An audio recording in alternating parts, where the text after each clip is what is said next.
CD होइते पड़िया गिया पाए व्यथा होइबार पोरे श्रीमा शेबार एकांतिक आग्रहे 3 दिन विश्राम लइयाई ठाकुरेर जन्य खाबार लइया ऊपरे आशिया देखें ठाकुर चोख बुझिया शुइया आछेन। हमको पता है कि वहाँ पे काशीपुर में एक बार माँ ठाकुर के लिए दूध की कटोरी भर करके जा रही थी। अब काशीपुर का यदि आपने दर्शन किया होगा, वहाँ जाने का सौभाग्य मिला होगा, तो आपको पता होगा कि ठाकुर का कमरा था फर्स्ट फ्लोर पे और वहाँ पे जाने की जो सीढ़ी थी वो सीढ़ी के मध्य, और माँ का जो कमरा था जहाँ पे माँ खाना पकाती थी वो था ग्राउंड फ्लोर पे। वो बीच में जो सीढ़ी थी उसके जो स्टेप्स थे वो थोड़े स्टिप थे, अर्थात कि स्टेप्स की जो हाइट थी वो थोड़ी ज़्यादा थी। तो वैसे ही किसी को तकलीफ़ होगी ऊपर चढ़ने में, और माँ तो फिर क्या है कि दूध की कटोरी भर के जा रही थी। और वो भी हमने उस समय का माँ का रूटीन देखा था कि किस तरह से सुबह को अर्ली मॉर्निंग उठ करके वो शौच वगैरह समाप्त करके दिन भर ठाकुर की सेवा करने में लगी रहती थी और रात को देरी से सोती थी।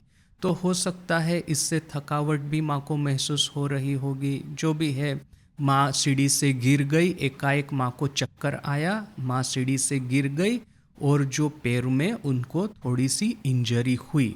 तो और फिर ठाकुर अभी ठाकुर क्या थे कि अभी इस तरह की कोई घटना होती है तो क्या है कि सबके मन में एक तरह का दुख होता है ना, क्योंकि वहाँ पे जो रहने वाले थे ये नरेन, योगेन महाराज, ये राजा महाराज वगैरह, तो हो सकता है कि उनके मन में व्यथा न हो, या तो फिर उनके मन में जो दुख हुआ होगा उसको थोड़ा सा हल्का करने के लिए ठाकुर ने मजाक करके ये नरेन वगैरह को कहा था, योगेन महाराज को, कि तुम अपने सर के ऊपर में झूड़ी रख करके, झूड़ी यानी एक बड़ा बास्केट रख करके उसमें माँ को बिठा करके ऊपर ले आ पाओगे क्या, क्योंकि पैरों में तो वो जो हड्डी है वो थोड़ी सी खिसक गई है, तो वो तो पैर चढ़ नहीं पाएगी उस तरह के पैर से।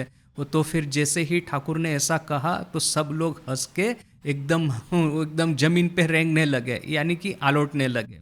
तो क्या है कि ये ठाकुर का इस तरह का एक था भाव कि इवन उनके आखिरी समय में भी उनकी वजह से, माँ और ठाकुर की वजह से किसी के मन में दुख न हो या तो फिर संताप न हो, इस बात का ख्याल रखते थे। तो वही घटना कि माँ सीढ़ी से गिर गई थी, पैरों की जो हड्डी थी थोड़ी खिसक गई थी, इसके बावजूद माँ का जो ठाकुर की सेवा का आग्रह था उसकी वजह से सिर्फ 3 दिन विश्राम करके फिर से माँ चतुर्थ दिन अपना ठाकुर के लिए आहार प्रस्तुत करके सीढ़ी से चढ़ करके ठाकुर के कमरे में आई, ठाकुर को खाना खिलाने के लिए।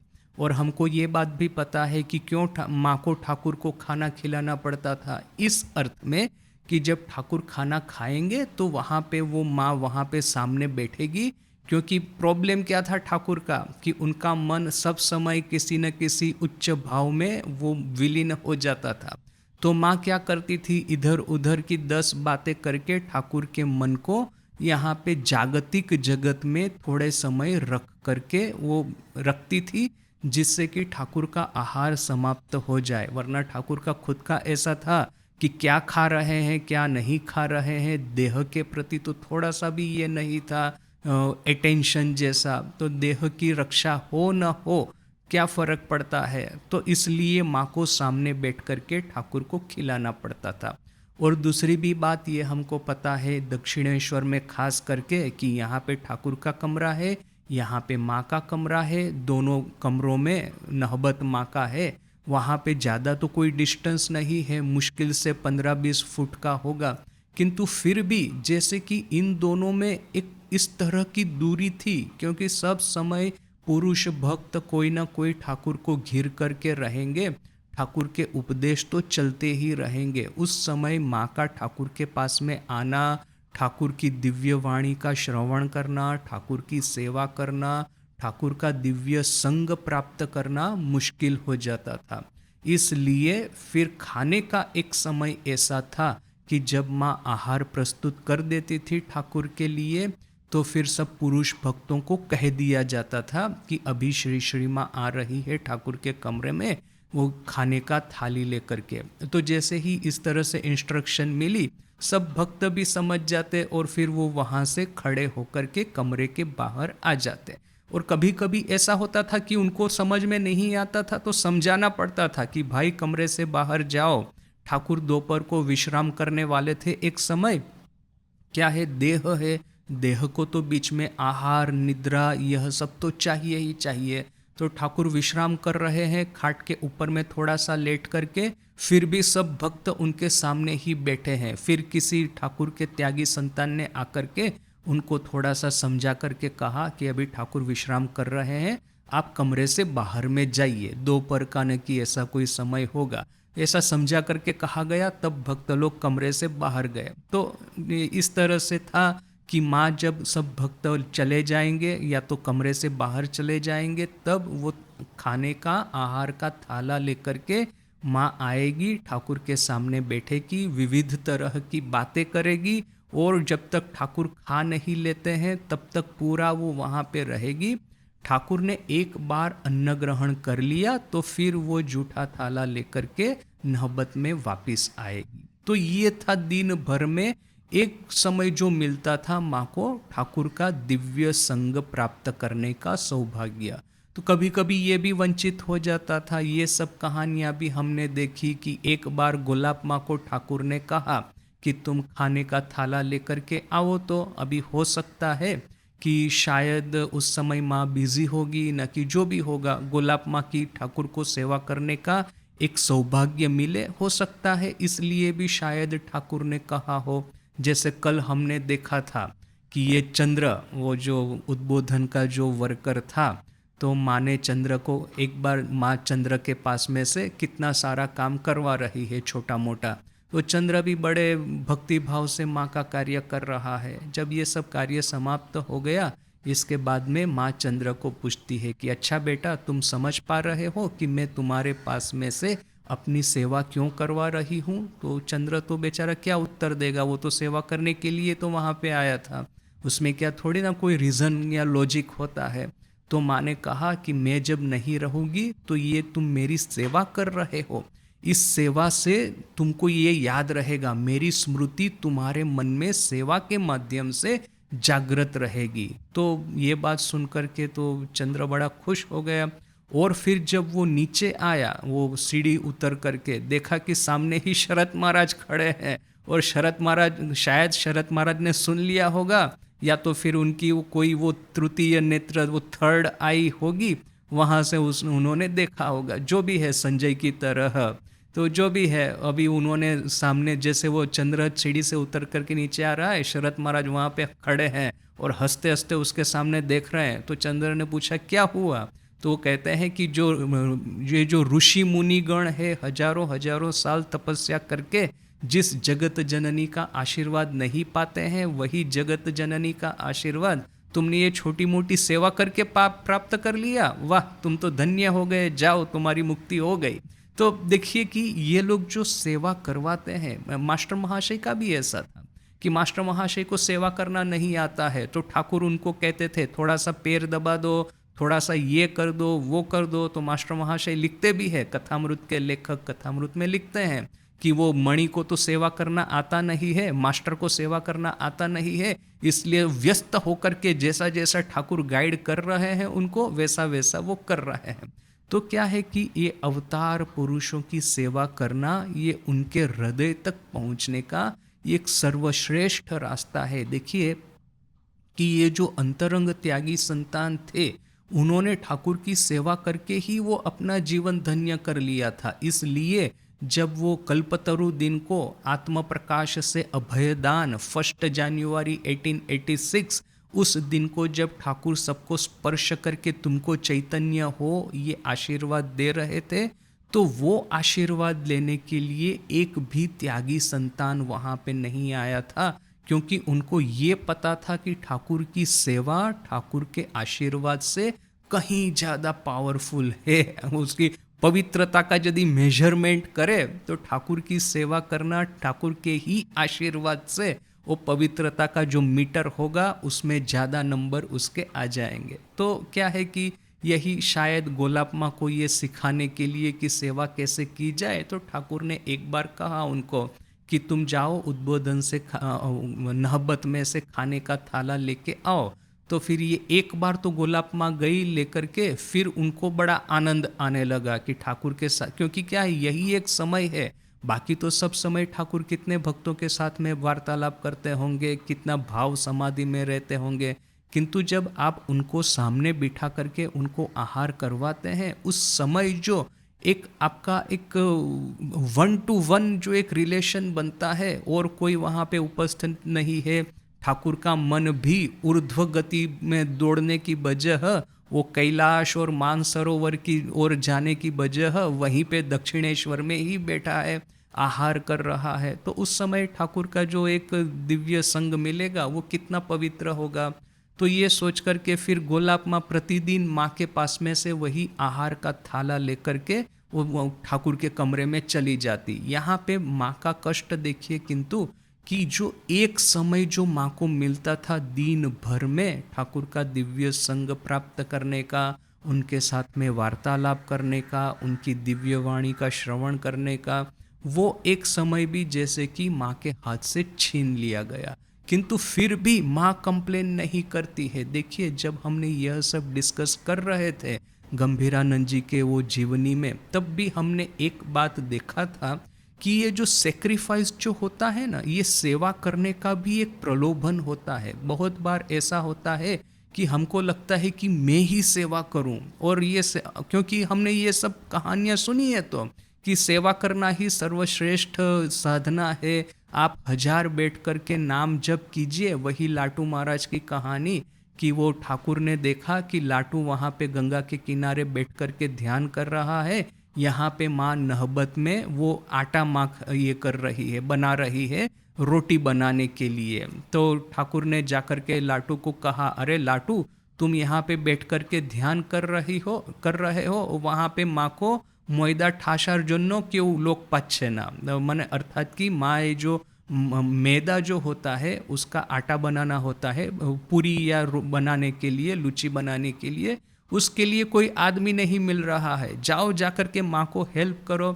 तब कहीं जाकर के लाटू महाराज माँ को हेल्प करना प्रारंभ किए। ठाकुर स्वयं लाटू महाराज को माँ के पास में लेकर के आए और कहा कि ये लड़का है, बड़ा ही वो भक्तिमान है, वो तुम्हारी सहाय करेगा। जैसे ही ऐसा कहा ठाकुर ने, तब से लेकर के लाटू महाराज माँ की सेवा कर रहे थे। तो यह सब कहानियाँ तो हमने काफ़ी सुनी है। कल्पतरुद्दीन की बात तो जग जाहिर है कि ठाकुर की सेवा करनी है, नहीं कि ठाकुर के आशीर्वाद के पीछे दौड़ना है। तो ये जैसे कि ठाकुर के आशीर्वाद तपस्या करने से बड़ा है, ठाकुर के मतलब एक अवतार पुरुष के आशीर्वाद प्राप्त करना। अवतार पुरुष के आशीर्वाद प्राप्त करने से भी श्रेष्ठतर है अवतार पुरुष की सेवा करना। और इससे भी ज़्यादा श्रेष्ठतर क्या है कि अवतार के प्रति अपनी भक्ति तो प्रचंड है, किंतु जब सेवा करने में कोई दूसरा सेवा करना चाहता है तो सेवा का त्याग करना वो उससे भी कठिन है, उससे भी ज़्यादा पावरफुल आध्यात्मिक एक्सपीरियंस और प्रैक्टिस है। यहाँ पे माँ ठाकुर की जो एक बार सेवा करने का मौका प्राप्त हुआ था, वो भी जैसे कि माँ ने अपने हाथों से गंवा दिया। ऐसा माँ कह सकती थी दूसरे दिन गोलाप माँ को कि तुम क्यों हर बार लेके जाती हो ठाकुर के लिए खाना, ठाकुर ने तो तुमको एक ही बार ले जाने को कहा, ऐसा तो नहीं कहा कि तुम दिन प्रतिदिन लेके जाओ। ऐसा माँ ऐसा कह सकती थी, किंतु माँ ने ऐसा कभी कहा नहीं। तो देखिए कि यह जो माँ का ठाकुर के साथ में जो रिलेशन है, ठाकुर के साथ में जो दिव्य भाव जो तरंग है दोनों के बीच में, इससे हम लोगों को कितना सब कुछ सीखने को मिलता है। तो यहाँ पे भी देखिए ये जो प्रसंग इसी तरह से प्रारंभ होता है। वहाँ पे माँ सीढ़ी से गिर गई थी, माँ की हड्डी खिस गई थी। उस दिन के 3 ही दिन विश्राम लेकर के माँ वो खाने का आहार का थाला प्रस्तुत करके वही सीढ़ी उठ करके ठाकुर के पास में जाकर के बैठती है। ठाकुर आहार करेंगे और वो माँ बातें करके करके वार्तालाप करके करके ठाकुर के मन को वहीं पे इहलोक में संसार में बांध करके रखेगी, जिससे कि थोड़ा बहुत आहार ठाकुर के देह में प्रवेश करे, बल और शक्ति प्राप्त हो, तो फिर उनके द्वारा जो जगत कल्याण का कार्य हो रहा है वो और थोड़े दिन ज़्यादा हो। तो इसके किंतु देखा तो क्या देखा कि ठाकुर आंख बंद करके सोए हुए हैं। माँ डाकिलेन, माँ ने पुकार के कहा, एखोन खाबे जे, उठो, अभी खाओगे, अभी खाना हो गया है, उठो। देखिए माँ भी कितने प्रेम से, ये जो माँ और ठाकुर का वार्तालाप है बड़ा ही रेयरली इसको नोट किया गया है, और एक एक शब्द एक एक वाक्य जैसे कि अमृत और मधुर्यमय से, मधुरता से भरे हुए हैं। अभी खाओगे, उठो, ऐसा करके माँ पुकार रही है। ठाकुर जेनो कौन दूर देश होइते आशिया भाबेर घोरे मायर दिके ताकाइया बोलीलेन। ठाकुर जैसे कि कौन दूर देश में चले गए थे। अब ठाकुर कौन से दूर देश में चले गए हमको अंदाज करने की जरूरत नहीं है, हमको पता ही है कि वही तुरीय अवस्था में ठाकुर का मन रम रहा होगा।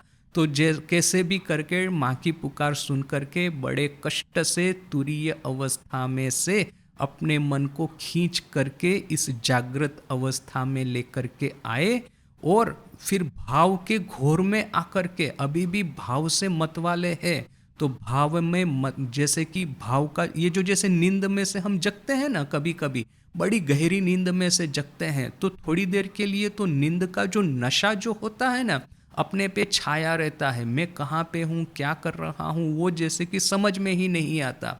तो ठाकुर भी तुरीय अवस्था में इस तरह से डूब गए थे कि तुरीय अवस्था का जो नशा है वो जागृत अवस्था में अभी भी उतर नहीं रहा है।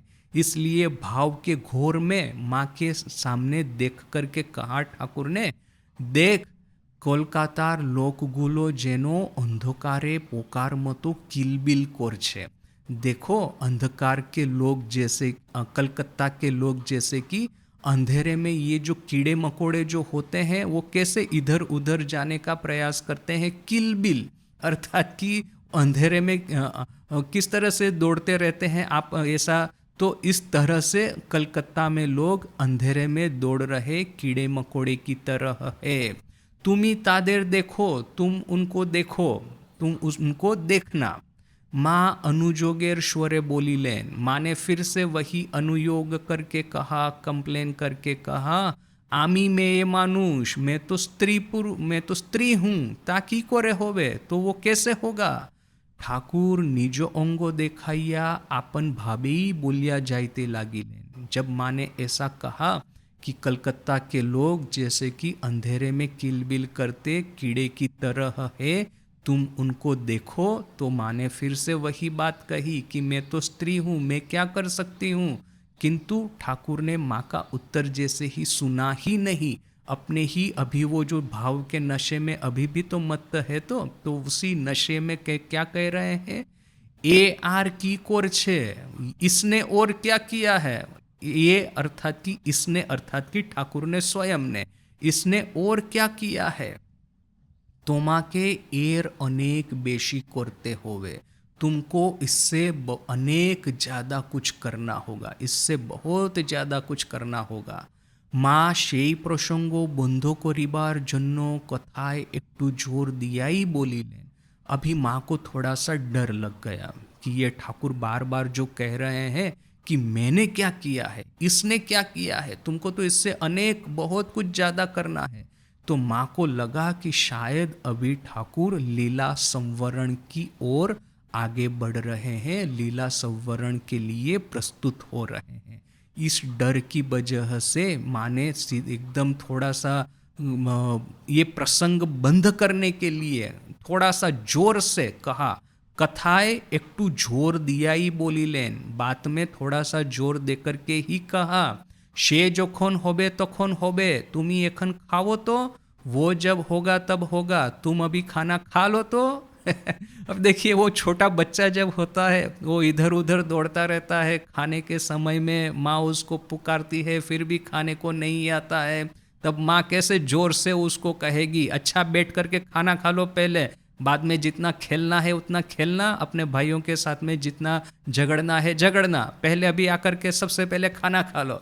तो माँ जैसे बच्चे को जोर करके वो बुला करके खाने के लिए बिठाती है, वैसे ही एग्जैक्टली माँ इस प्रसंग को बंद करने के लिए बात में थोड़ा सा जोर डाल करके कहा, वो जब होगा तब होगा, तुम अभी खाना खा लो तो। और देखिए माँ ठाकुर को आपनी अर्थात कि आप नहीं कहती है, तुम कहती है। वो भी देखिए कि कितना एक सुंदर एक उन दोनों का रिश्ता है। तुम अभी खाना खा लो तो। अब माँ ने जैसे ही इस तरह से कहा तो अभी माँ वो अपने घर में भी चिल्ला करके बोलेगी तो बच्चा कैसे थोड़ा सा ठंडा होकर के आके बैठ के खाना खाता है। तो यहाँ पे भी ठाकुर उठिया बोशीले, ठाकुर ने उठ करके बैठ गए। और फिर माँ ने जो आहार लेके आए थे, माँ जो आहार लेके आई थी वो आहार करने लगी।